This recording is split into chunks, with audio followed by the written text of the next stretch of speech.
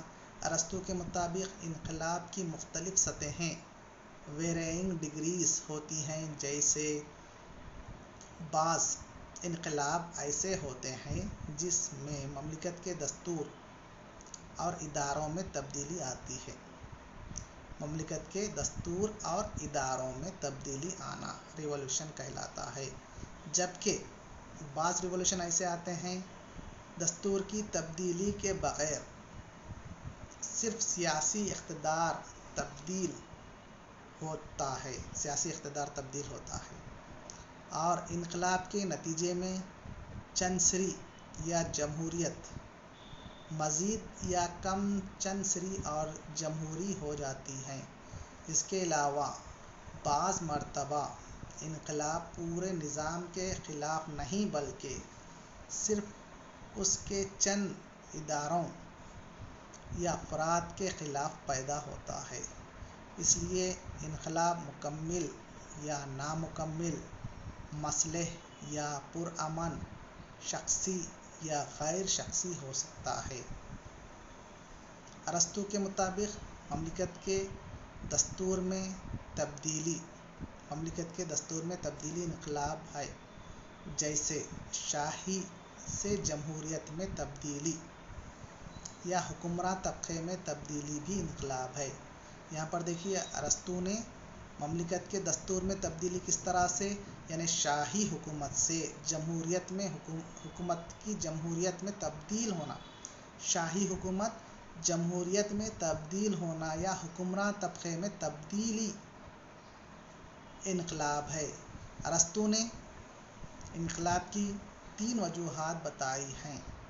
Number 1 ہے عام وجوہات، خاص وجوہات، اور نمبر 3 ہے خاص قسم کی مملکتوں میں انقلاب کی وجوہات۔ اس طرح عام وجوہات، خاص قسم کی مملکتوں میں انقلاب کی وجوہات۔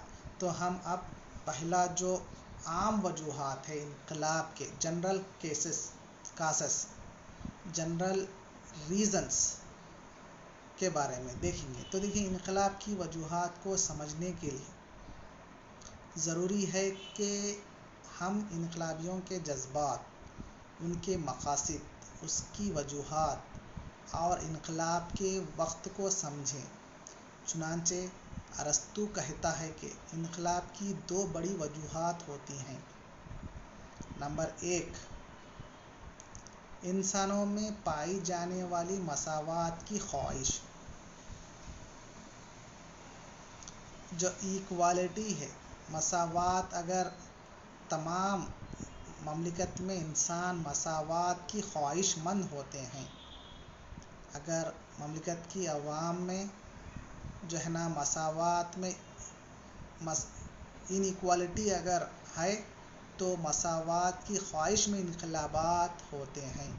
دوسرا انصاف کا تصور۔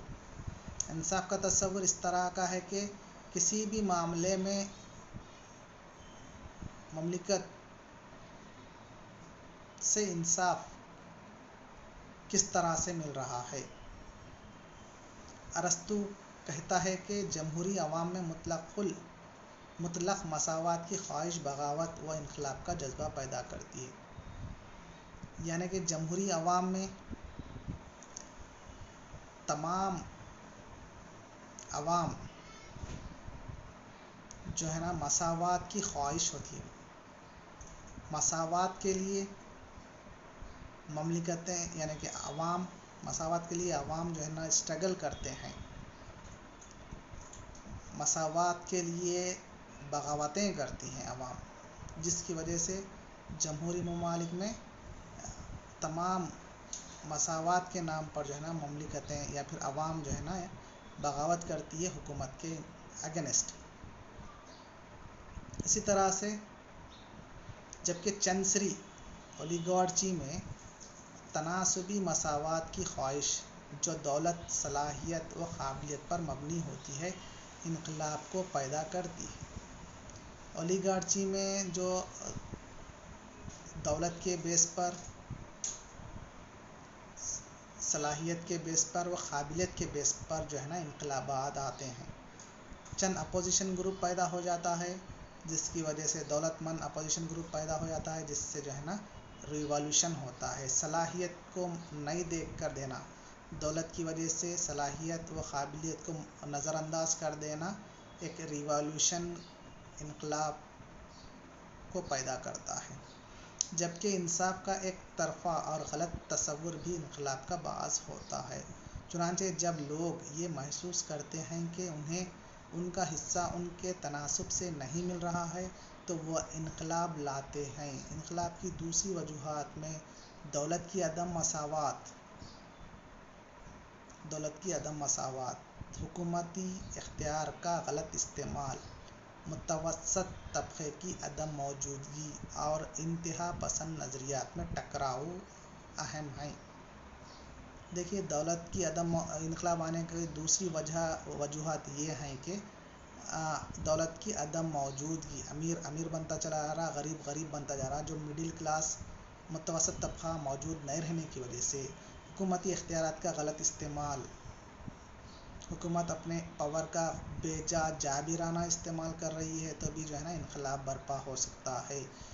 اسی طرح سے مڈل کلاس پرسنس، امیر اور غریب دو ہی طبقے اگر موجود ہے تو انقلاب، مڈل طبقہ موجود نہیں رہنے کی وجہ سے انقلابات وجود میں آتے ہیں، انقلابات آتے ہیں۔ اسی طرح سے لیکن سب سے اہم عام وجہ حقیقی سیاسی صلاحیت رکھنے والوں اور حقیقی سیاسی اقتدار رکھنے والوں کے درمیان اختلافات ہیں۔ عام وجہ یہ ہے کہ حقیقی سیاسی صلاحیت رکھنے والوں اور حقیقی سیاسی اقتدار رکھنے والوں کے درمیان اختلافات، یعنی کہ قابلیت ہے، پولیٹیکل اقتدار، سیاسی اقتدار موجود ہے، لیکن اس کو نظر انداز کر کے سیاسی صلاحیت، حقیقی سیاسی صلاحیت کے بیس پر دینا، دونوں میں اختلافات کی وجہ سے سیاسی صلاحیت، حقیقی سیاسی صلاحیت یا پھر حقیقی سیاسی اقتدار، دونوں کے درمیان اختلافات کی وجہ سے بھی انقلابات آتے ہیں۔ تمام انقلابات شہریوں کے درمیان مساوات اور حقوق کی خواہش کے نتیجے میں وقوع پذیر ہوتے ہیں۔ یہ تمام کے وجہ سے، تمام کیا ہے؟ زیادہ تر انقلابات شہریوں کے درمیان مساوات اور حقوق، فنڈامنٹل رائٹس کی خواہش کے نتیجے میں انقلابات آتے ہیں۔ اسی طرح سے خاص وجوہات، ارسطو نے انقلاب کی خاص وجوہات کی بڑی لمبی تفصیل دی ہے جو زیادہ تر انسانی جذبات اور فطرت کو پیش کرتے ہیں۔ انقلاب کی خاص وجوہات یہ ہیں: انسانوں میں کچھ حاصل کرنے کی خواہش، اعزاز پانے کی تمنا،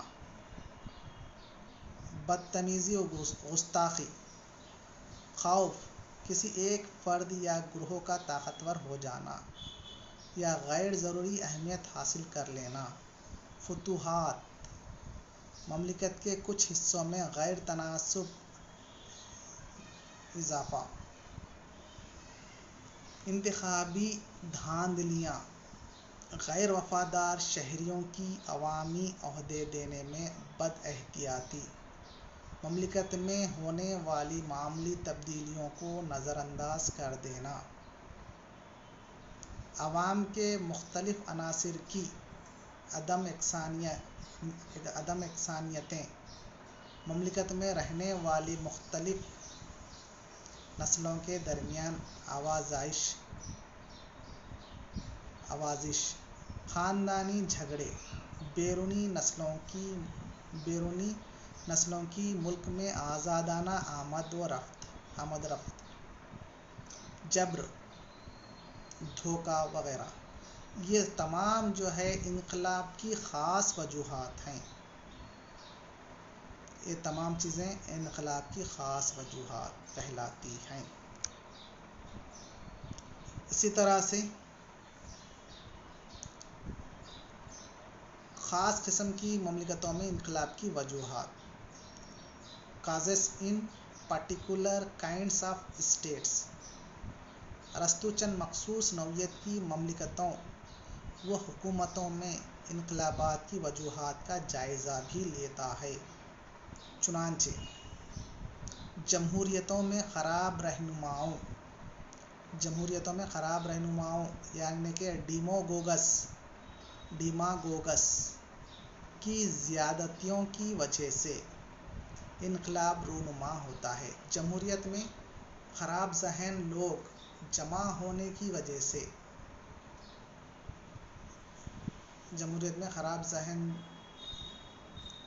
کے رہنما جمع ہونے کی وجہ سے یعنی کہ ڈیماگوگس کی زیادتیوں کی وجہ سے انقلاب رونما ہوتا ہے. اور جمہوریت چند سری یا ظالمانہ میں تبدیل ہو جاتی ہے تو وہ حکومت کیا ہو جاتی ہے؟ جمہوریت حکومت جو خراب ذہن رہنما کی وجہ سے جمہوریت کی ڈیماگوگس حکومت خراب رہنماؤں کی وجہ سے وہ حکومت چند سری یا ظالمانہ میں تبدیل ہو جاتی ہے، اولیگارچی میں تبدیل ہو جاتی ہے، ٹیرانی حکومت میں تبدیل ہو جاتی ہے. چونکہ امیر چند سر جمہوری ڈیماگوگس کے خلاف متحد ہو جاتے ہیں. چند سری حکومتوں میں انقلاب ان کی خراب حکومت یا ان کے درمیان رقابتوں کی وجہ سے آتا ہے، اور چند سری جمہوری ڈیماگوگس کے خلاف متحدہ ہو جاتے ہیں. چند سری حکومتوں میں انقلاب ان کی خراب حکومت یعنی کہ اقتدار کا غلط استعمال، چند سری حکومت میں یا ٹیرانی کی وجہ کیا ہے؟ عوام کے اوپر ظلم کرنا، خراب حکومت کرنا. کس طرح سے؟ جابرانہ حکمرانی کرنا، ظلم کرنا عوام کے اوپر. اس کی وجہ سے ریوالوشنس آتے ہیں. جبکہ اشرفیہ ارسٹوکریسی حکومت میں انقلاب حسد کی وجہ سے آتا ہے. حسد یعنی کہ دولت مند لوگ عوام کی ویلفیئر کے لیے تو آتے ہیں، لیکن حکومت میں آنے کے بعد کئی ایسی مجبوریوں کی وجہ سے بھی ہو سکتا ہے یا پھر کسی اور وجہ سے بھی ہو سکتا ہے کہ وہ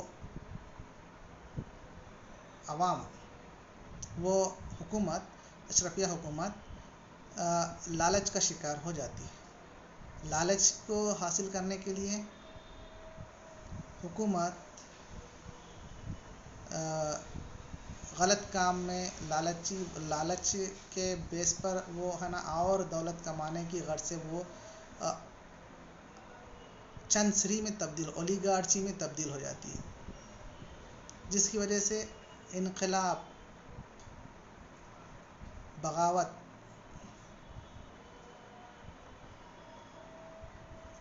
کرتے ہیں مخلوط حکومت میں مختلف اصولوں کے درمیان، یعنی کہ دوسرے اشرفی یعنی کہ ارسٹوکریسی میں کے خلاف بغاوت کرتے ہیں عوام. مخلوط حکومت میں مختلف اصولوں کے درمیان عدم مصالحت کی وجہ سے انقلاب پیدا ہوتی ہے. مخلوط حکومت یعنی ملی جلی حکومت میں کئی طبقے کے مشترکہ حکومت رہنے کی وجہ سے، جیسا کہ کئی طبقے کئی جو ہے نا گروپ مل کر بنانے کی حکومتوں میں اس گروپ میں مصالحت یعنی کہ عدم مصالحت یعنی کہ یکسانیت کی نظر سے نہیں دیکھنے کی وجہ سے چند گروپس علیحدہ ہو کر انقلاب پیدا ہوتا ہے. اور شاہی و ظالمانہ حکومت میں انقلاب کی وجہ شاہی و ظالمانہ حکومت میں انقلاب کی وجہ عوام سے حکمرانوں کا غلط رویہ اور اہم شخصیتوں کے ساتھ کی جانے والی بے عزتی کا سلوک ہے۔ یعنی کہ شاہی و ظالمانہ حکومت میں انقلاب کس طرح سے آتا ہے؟ یعنی کہ عوام سے حکمرانوں کا غلط رویہ اور اہم شخصیتوں کے ساتھ جو ہے نا بے عزتی کے ساتھ سلوک کرنا، اس طرح سے یہ تمام چیزیں انقلابات کی وجوہات بنتی ہیں۔ تو یہاں پر دیکھیے ارسطو نے ان انقلابات کو روکنے کے طریقے بھی بتائے ہیں۔ Prevention of ریولوشنز۔ ارسطو جہاں انقلابات کی وجوہات کی تفصیلی جانچ کیا ہے، وہیں وہ انقلاب کو روکنے کے طریقوں کو بھی تجویز کرتا ہے۔ اس نے انقلابات کو روکنے کے 2 طریقے تجویز کیے ہیں: عام طریقے، دوسرا ہے خاص طریقے۔ عام طریقے جنرل پریونشنز انقلاب کو روکنے کے عام طریقے ہیں۔ انقلاب کی ایک اہم وجہ ناانصافی بتائی گئی ہے۔ انجسٹس کی وجہ سے، انجسٹس انجسٹس کی وجہ سے ہی تمام جو ہے نا انقلابات آتے ہیں۔ اگر سب کے ساتھ انصاف ہو رہا ہے تو کسی قسم کی جو ہے نا انقلاب آنے کا چانس نہیں رہتا۔ سب سے بڑی وجہ انجسٹس، ناانصافی بتائی گئی ہے۔ چنانچہ سیاسی ناانصافیوں کو ختم کرتے ہوئے انقلابات کو روکا جا سکتا ہے۔ کسی ایک فرد یا گروہ کو طاقتور ہونے نہ دیا جائے۔ حکومت میں کسی ایک فرد یا گروپ کو طاقتور ہونے نہ دیا جائے کہ وہ حکومت کے اگینسٹ انقلاب بغاوت کر بیٹھے۔ کسی بھی گروپ کو حکومت کے اگینسٹ طاقتور نہ ہونا دیا جائے تاکہ وہ بغاوت نہ کر سکے، اور ہر کوئی یہ محسوس کرے کہ اس کو اس کا حصہ پورا مل رہا ہے۔ ہر ایک کے ساتھ انصاف، جسٹس ہو رہی ہے، ایکوالٹی اینڈ جسٹس۔ جتنے بھی ہر کوئی یہ محسوس کرے اپنے آپ میں، کوئی بھی مملکت میں رہنے والا شہری طبقہ، حکمراں، مملکت کی عوام یہ محسوس کرے کہ سب کو ان کا حصہ، جو ان کا جتنا حصہ، یعنی کہ سپوز ایگزامپل کوئی مزدور کام کر رہا ہے تو اس کو برابر اجرت مل رہی ہے۔ اسی طرح سے مملکت کے جتنے بھی ورکرز گروپ ہوتے ہیں، طبقے ہوتے ہیں، وہ تمام کو اپنے حصہ پورا مل رہا ہے، تو انقلاب کے عام تدابیر روکنے کے تدابیر میں سے ہیں۔ دستور کی روح کے مطابق عوام کو تعلیم دی جائے۔ دستور کی روح کے خلاف دی جانے والی تعلیم شہریوں میں جذبہ انقلاب کو پیدا کرتی ہے۔ دستور کی روح کے مطابق عوام کو تعلیم دیں۔ تعلیم دستور کے حساب سے تعلیم دیں۔ فنڈامنٹل رائٹس کے طور پر تمام عوام کو تعلیم سے جوڑے۔ ایسی تعلیم دستور کے خلاف اگر تعلیم دی جائے تو کسی بھی طبقے میں شہریوں میں جذبہ انقلاب کو پیدا کر سکتا ہے۔ اس لیے دستور کے مطابق، دستور میں تعلیم کا نظام کس طرح سے پیش کیا گیا ہے، اس کے مطابق، دستور کے مطابق ہی تعلیم دینا عوام کو۔ ایسا نہیں کہ کسی ایک طبقے کو مد نظر رکھتے ہوئے یا پھر کسی دستور کو ایک خلاف ورزی کے طور پر تعلیم دی جائے. جیسے سپوز ایگزامپل ہندوستان میں کسی بھی تعلیمی ادارے میں گورنمنٹ یعنی کہ سرکاری اسکولس میں گورنمنٹ انسٹیٹیوشنس میں مذہبی تعلیم کی اجازت نہیں. تعلیم جو بیسک ایجوکیشن ہے یعنی کہ جو مذہبی تعلیم نہیں بلکہ مذہبی تعلیم نہیں دینا چاہیے تعلیمی حکومتی اداروں میں. مذہبی تعلیم کے لیے وہ اپنے اپنے مذہبی اداروں کے ذریعے اگر وہ حکومت سے خاص پرمیشن کے ذریعے یعنی کہ اپنے اپنے مذہب کے لیے تعلیم دلوانا چاہ رہے ہیں تو وہ اپنے اپنے مذہب کے لیے وہ دلا سکتے ہیں, وہ اوپن کر لے سکتے ہیں مذہبی تعلیم کی ادارے. لیکن جو بھی حکومتی ادارہ ہوتا ہے اس میں مذہبی تعلیم کی اجازت نہیں ہے.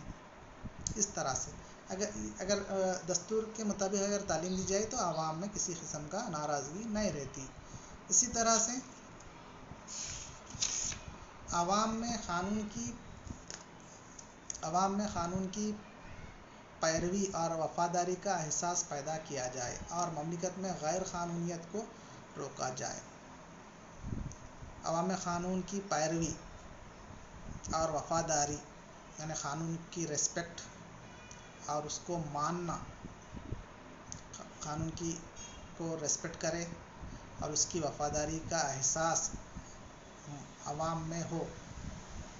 غیر قانونی کام جو بھی ہے اس کو روکے, اس کو اجازت نہ دے. مملکت میں ہونے والی معمولی تبدیلیوں پر بھی توجہ دی جائے یعنی کہ مملکت میں جو چھوٹی سی بھی معمولی تبدیلیوں ہو رہی ہیں تو اس کے اوپر بھی توجہ رکھے حکومت. اقتدار کو غیر مرکوز کیا جائے اور متوسط طبقے کو اس میں شامل کیا جائے. اقتدار کو سینٹرلائز کسی ایک کے اقتدار میں نہ رکھے, ڈی سینٹرلائز کرے پاورز کو, جس کی وجہ سے اور اس میں متوسط طبقہ جو مڈل کلاس پرسنس ہے ان کو بھی شامل کرے تاکہ تمام کو یکساں طور پر جو ہے نا ان کا حصہ اور تمام جو بڑے بڑے گروپ بن نہ پائے, بغاوت نہ کر بیٹھے. زیادہ سے زیادہ افراد کو انعام و کرام سے نوازا جائے. سیاسی عہدے پر ہر ایک کی پہنچ میں ہو اور سیاسی رشوت خوری نہ ہو. انتظامی مشنری خصوصاً مالی انتظامیہ عوامی جانچ پڑتال کے لیے کھلا رکھیں یعنی کہ جو ایڈمنسٹریشن مشنری ہے, مالی انتظامیہ ہے,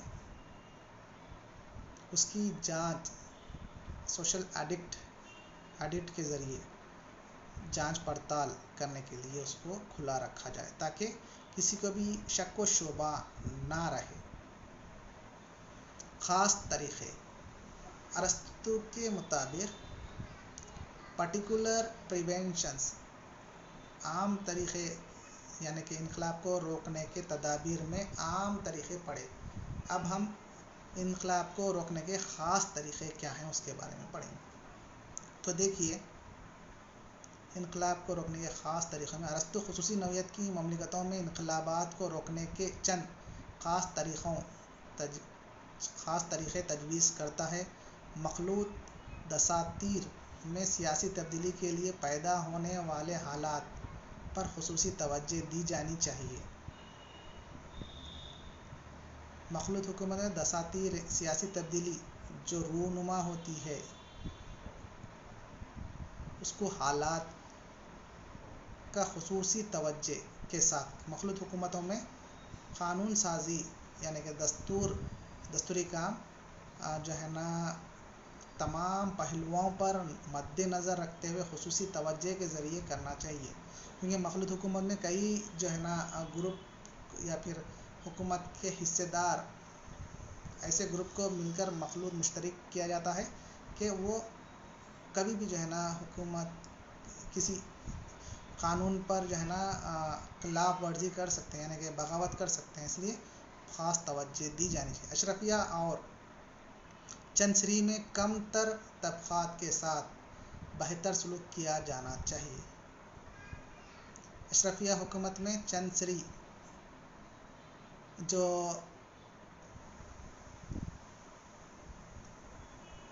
اشرفیہ حکومت تمام جو طبقے ہوتے ہیں ان کو ساتھ بہتر سلوک کیا جانا چاہیے۔ اشرفیہ حکومت میں دولت مند لوگ دوسرے طبقات سے بھی جو ہے نا اچھا سلوک کیا جانا چاہیے، اور مراعاتی طبقے میں جمہوری مساوات کے اصول پر کاربند ہونا چاہیے۔ اس کے علاوہ چنسری میں غریب طبقات کو بھی انتظامی امور میں اس حد تک حصہ لینے کے موقع دے جائیں جس سے سیاسی اقتدار اعلیٰ متاثر نہ ہوتا ہو۔ جمہوریت میں امیروں کی ان انتظامی امور میں حصہ لینے کی اجازت دی جائے جن سے سیاسی اقتدار اعلیٰ متاثر نہ ہو۔ اس کے علاوہ امیروں کی جائیداد کے تحفظ کی ضمانت دی جائے، جبکہ ایک ظالم ٹیرنٹ کو اپنی حکومت کے تحفظ کے حسب ذیل اقدامات کرنا چاہیے، جیسے خاتون جاسوسوں کو مقرر کرے، جس سے حکومت کو کسی بھی